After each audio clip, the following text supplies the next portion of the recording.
Check this out. Check this out. Watch.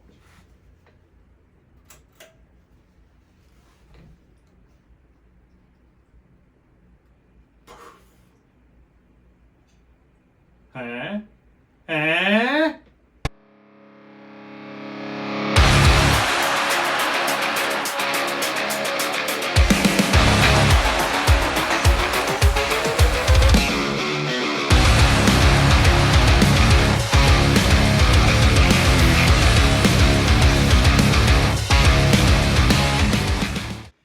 Hey guys, welcome back to the String Pull and Gift Picker channel. Thinking about changing that name. A lot of people probably don't get that unless you're from the South. You know, around here, when you play guitar, people kind of look at you and say, "Are you a gift picker?" And most of the time, you know what that is. You pick guitar, you know. But I realize that some people may not understand what that is. String puller is, you know, so on and so forth. But anyway, I need your help. It's nothing real serious. It's just that there is a channel that I have grown to love that is trying to reach 10,000 subscribers by the end of this month.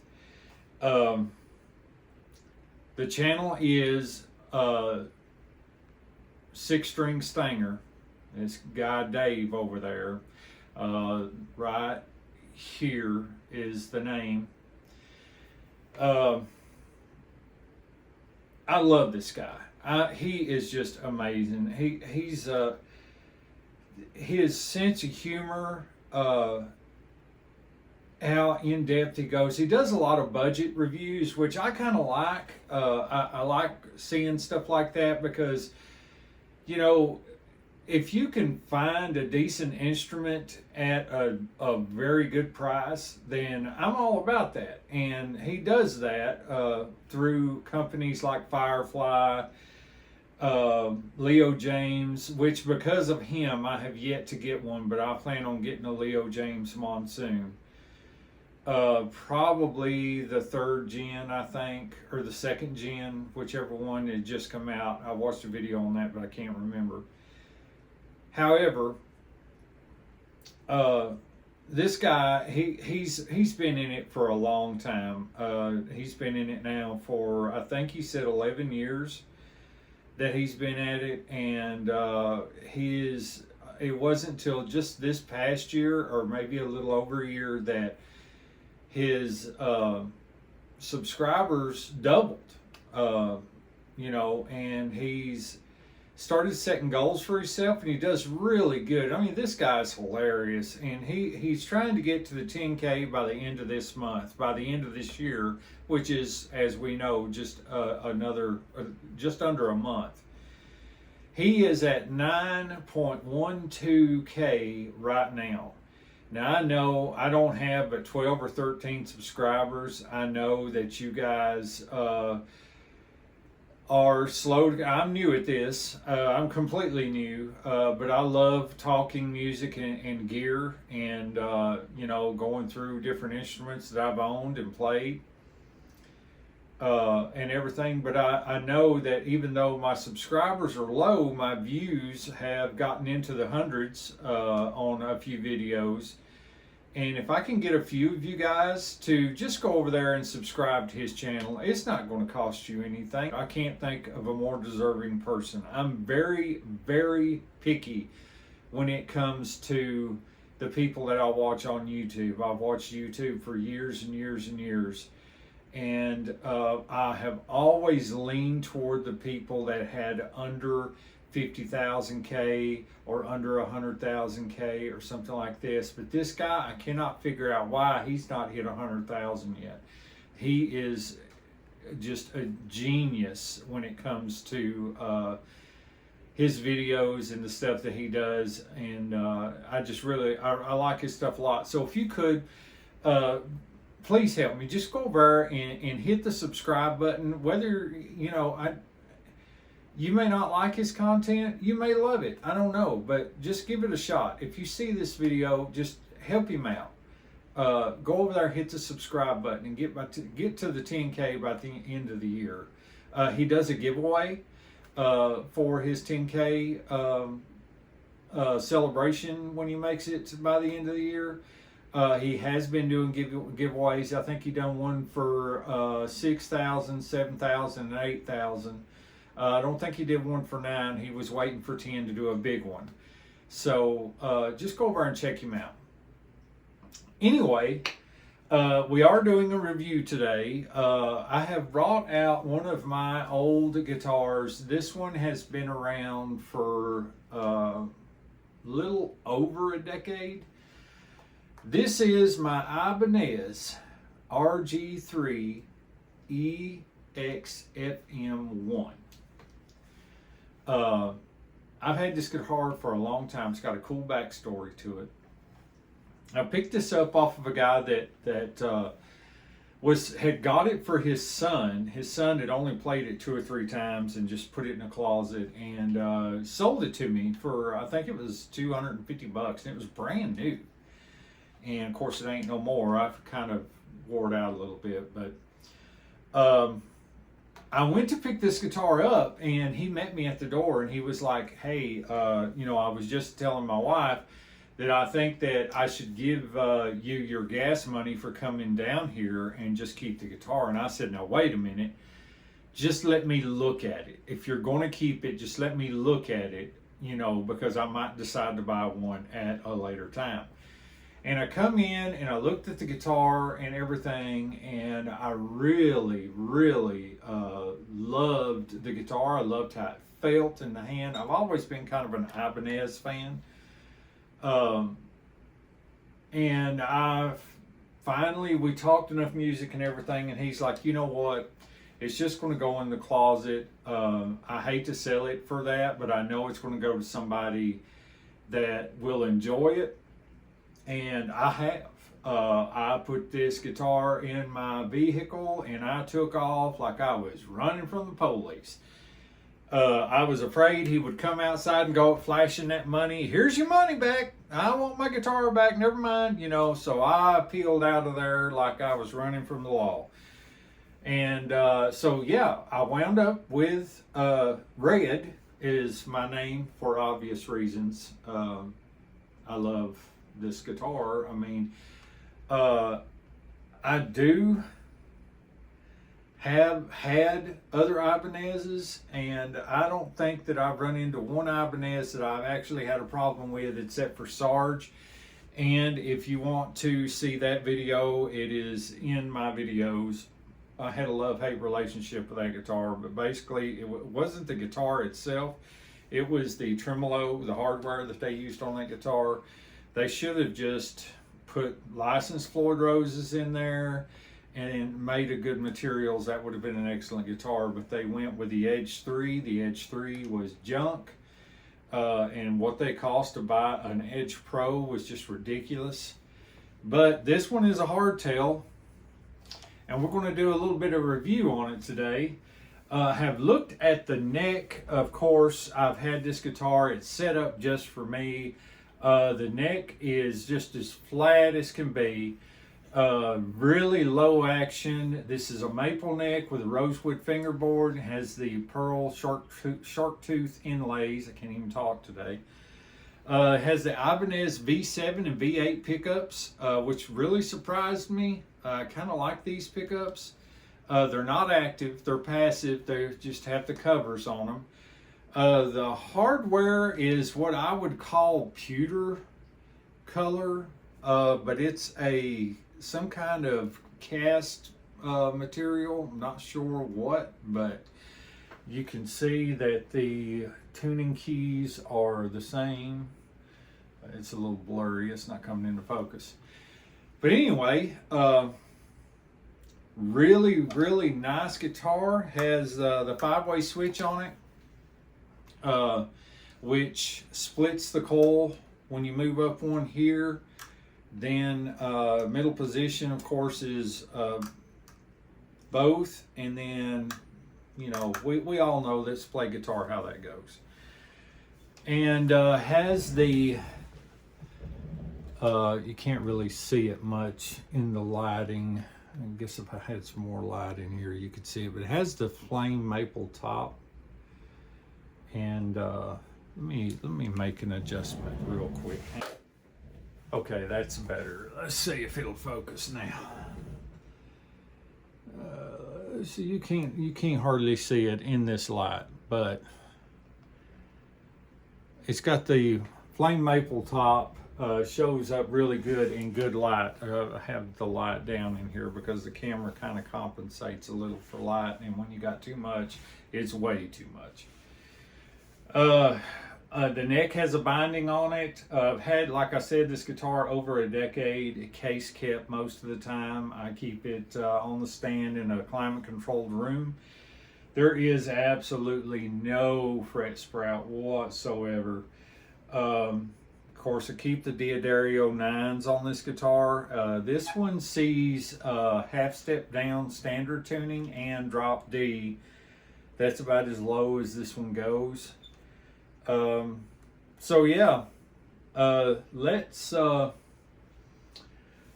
put this thing on the bench and let's look at the pickup outputs and show you just a little bit more about it. Okay guys, we are on the bench. Got the Ibanez. I'm sorry my workbench is a bit of a mess, but this is where I do all my stuff, all my luthier stuff, which I'm not really good at, but I do enough for me, myself, my son, and friends. Wanted to show off my strap too. This is what used to be on Sarge. It's my little ammo belt strap. This thing weighs an absolute ton. It adds like 3 or 4 pounds to the guitar. The guitar itself runs at, just about 7 or so. This puts her up to about 9, 9.5. The guitar itself is a basswood body, flame veneer top, flame maple. Headstock is same material. On the top, of course, it has the maple neck and headstock, rosewood, pearl inlays. But anyway, the whole reason why we're here is we want to test the pickup output, which I think was very, very surprising for this guitar, but it's always had a decent sound to it. I've always liked this guitar, and I love to play it, especially when I have drop D stuff going on. Let's see, I guess she's going to have to warm up just a minute. Okay, now we got it. All right, as you can see, that is the bridge pickup clocking in at 14.5K, which is really good. I like that for this guitar. I'm sorry if you can't see that. I'm trying to keep the backlip button there going. If you can see it, not sure if you can or not. Yeah, maybe right there, yeah. Okay, and let's see, let's do the split. And we are looking at 5.94 there. In middle position, comes in at 5.80, and it was 2.94 on the split. Middle position is 5.80. Split on the neck, 2.39 to 2.40. And the neck itself is 9.21. So, all in all, not bad. On that, I know that this thing has some really, really good high gain or real articulate sound. Like I said, I've had this thing for over a decade. Now, my son wound up with it at one time. Traded to him to get my LTD EC50. Of course, he give me, you know, money to boot on that because he only give $100 for that guitar. And so anyway, a while back when I decided I had had enough of Sarge, I traded Sarge to him and got this guitar back because I had missed this one. He only had this one for about a year, but I wanted this one back, so I let him. He's always wanted Sarge, and I wanted this one back because if I can't use a tremolo, might as well have a hardtail. So that is the pickup output. Now let's go to a sound demo. Okay, we're going to start with clean tone first. This is the bridge pickup. I'm going through my Headrush MX5 as usual into my Carvin amplifier. What can I say? I love the thing. Don't judge me. Okay, just so we get that out of the way. I am using a compressor and the 5-band graphic EQ. I have an air reverb on in Headrush's version of the Klon drive. And I have it set up with going through the Engel V30 212 IR, and the amp setting on here is the 67 blackface. So that's my clean setup. Basically, this is what it sounds like. A little bright on the bridge. Of course, being 14.5K would explain that.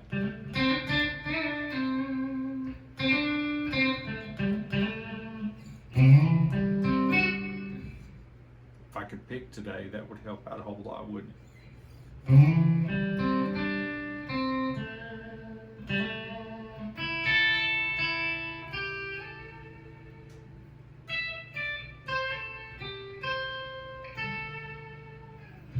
Okay, now let's split that coil.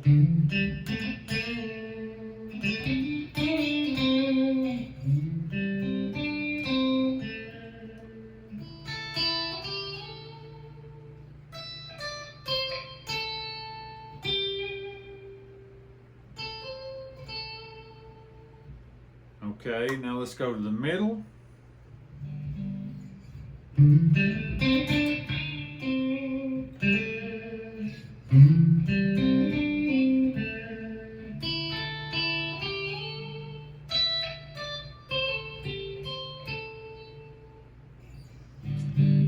Now let's split the neck.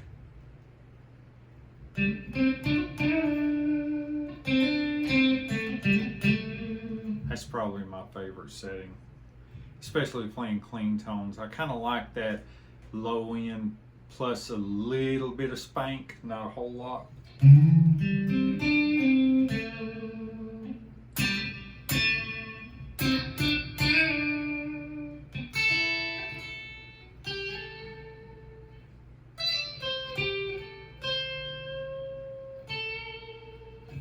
And then neck pickup.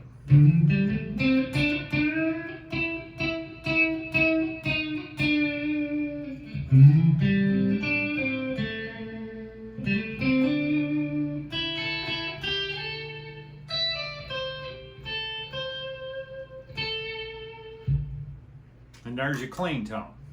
Now let's try a little bit of nitty gritty. Let's see, this is the JCM 800. I have their Headrush's version of the Ibanez TS9, pushing it with a noise filter because without a noise filter it's a little nasty. We have some reverb on it, and that is pretty much about it. And here is the bridge pick. Well, I'll tell you what, let's take the reverb off. Okay. Now it's just boosted with their version of Ibanez TS9 and a noise filter.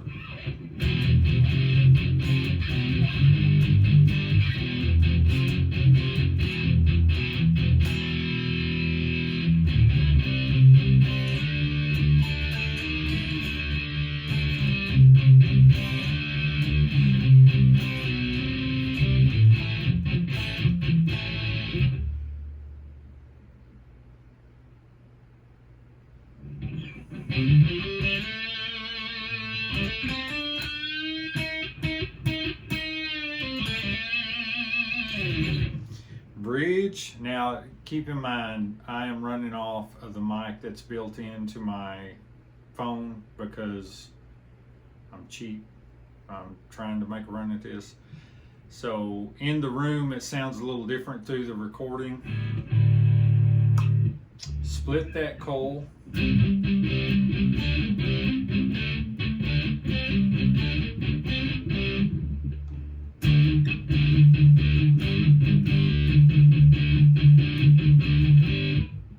Middle position.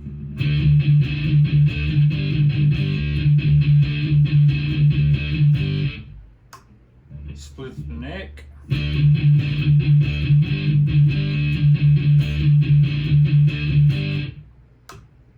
And neck position.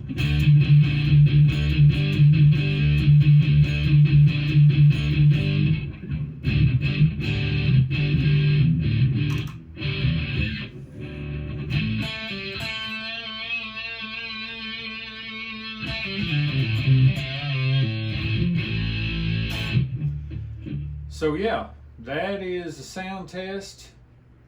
We are going to add a little delay, reverb, and some chorus. This is where this thing shines.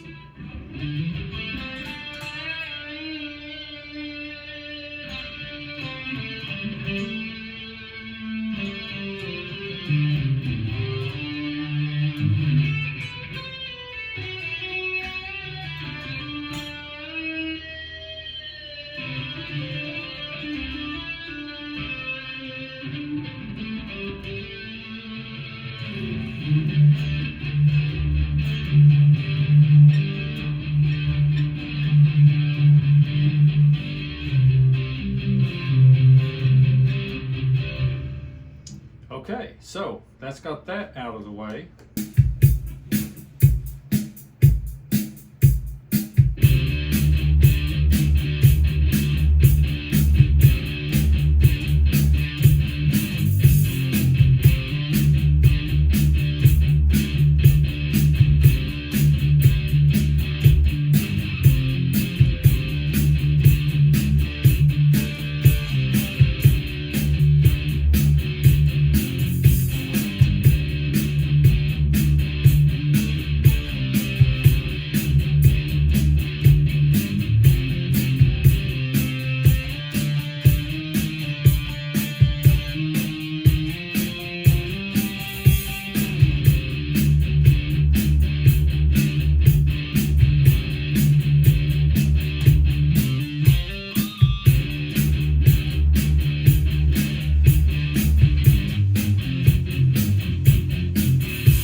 And there you have it. Sort of a review of my own guitar that I've had a long time, and basically it comes down to, if I didn't like it, I wouldn't have had it over 10 years. So there's that. I have looked at the Guitar Center, and these are no longer available. They are out of stock. I don't even know if you can still order this guitar. But when I got it, I think what I was sold on the most was the neck profile, and it was a 3-piece neck, and it was very, very flat. It said U-shape on there, but I'm not buying that. It feels more like a slim D than anything. But when I got a hold of this guitar, I took it home, and it instantly fell in love with it, and I've had it for over 10 years. I do not keep guitars unless I like them. If I buy one and it turns out that it has a problem that I don't like, I get rid of it. I usually sell it to somebody else that can get some use out of it, and I just get something else for myself. So that's the video. This is Red. Say hi. Hi, people. That's Red. Red is one that's been around for a while. I do like Red. Play a lot of stuff with Red. So, but anyway, I know the title of this video is going to be I Need Your Help, and I do. I don't like the whole clickbait thing. I don't think you should title a video of how I almost died and then tell a story about a splinter in your finger. I don't, you know, I just don't get that. So I do need your help. I need your help helping someone else. Like I said, Six String Stinger music channel, does gear reviews. Here is his name again. I will link him in the description below. Go over and give him a sub. If you like gear reviews and you like humor and comedy and just witty old guys talking about music, then that's the place that you need to go. He puts up a video every Thursday. He does a lot of great reviews on a lot of different equipment, a lot of budget equipment at that, to help you decide if you're beginning to play a guitar and you're wanting to start playing guitar, that you don't have to spend a ton of money. And two, for intermediate players that don't have a lot of money, that can get into the budget stuff. Because I'm telling you, some of the stuff that he reviews, like, it's insane. He just put a video out of the it is the Fireflies version of Zakk Wylde's Vertigo Bullseye LP style guitar, and that thing is beautiful. Done a really good review on it and everything, but that's all I have for now.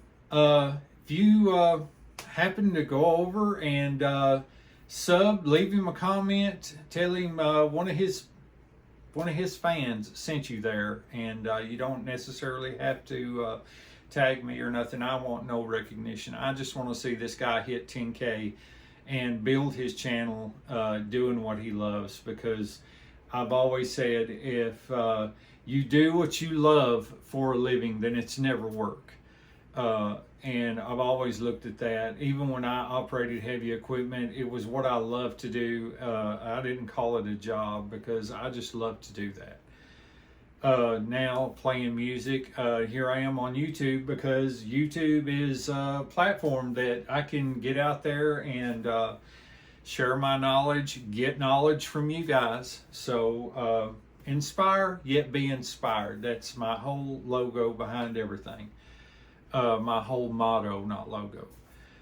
So yeah, anyway, thanks for hanging around this long. I hope that this was not a waste of your time. I hope that you might have learned something in this video. Maybe there's some pointers that you can give me. If there is, leave a comment below. Please like and subscribe if you feel the need to. If you don't, that's fine. I just enjoy doing stuff like this. And whether you subscribe or not, I'm still going to put videos out there. So anyway, inspire yet be inspired, and I'll talk to you later.